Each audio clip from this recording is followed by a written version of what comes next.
кичинекей балдарды чогултуп алып сурап атам. Биринчи таанышып, бүгүн эмне той болуп атат деп сурадым.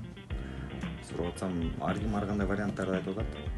Анан бирөөсү айтат свадьба деп. Чындап эле свадьба болуп аткан. Кичинекей кыз айтты, молодец, свадьба.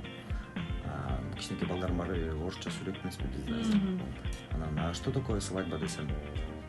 Свадьба это когда влюбляются или когда соленые огурцы много кушают дейт.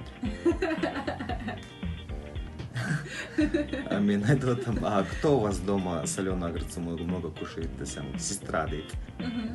Сестра сегодня с нами десем? Да, вон она дейт. Невестаны көрсөтүп. Элдин баары күлүп атат.